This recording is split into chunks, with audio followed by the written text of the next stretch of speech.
एक घास प्रेमाचा खास तुमच्यासाठी. चला तर मग आज आपण फिश फ्रायची रेसिपी बघणार आहोत. तर त्यासाठी इथे मी 1 किलो रावस फिश घेतले. त्याच्यामध्ये अर्ध लिंबू आणि पाणी घालून स्वच्छ धुवून घेतले. तर लिंबू याच्यासाठी घालायचे कारण फिशचा उग्र वास पूर्णपणे निघून जातो म्हणून.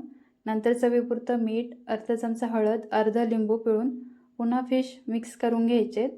10-15 मिनटं झाकून ठेवायचे. नंतर मिक्सरच्या भांड्यात लसूण, आलं, लाल तिखट, लाल मसाला, धना पावडर आणि गरम मसाला घालून पाणी घालून पेस्ट करून घ्यायची. नंतर फिशला पेस्ट लावून घ्यायची.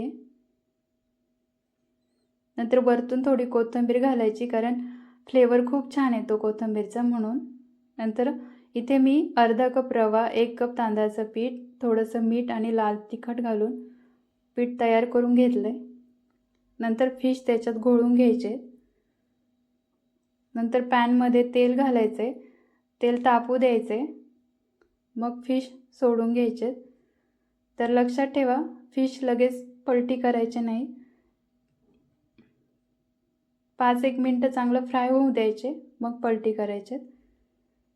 नंतर कोथिंबीर घालायची, पुन्हा पलटून घ्यायचे.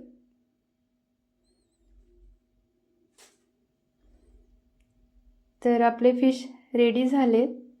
तर अशा पद्धतीने मी सर्व फिश फ्राय करून घेते.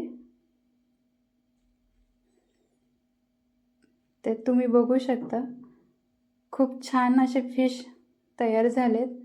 तर तुम्ही पण ही रेसिपी एकदा नक्की ट्राय करा आणि रेसिपी आवडली असल्यास लाईक करायला विसरू नका.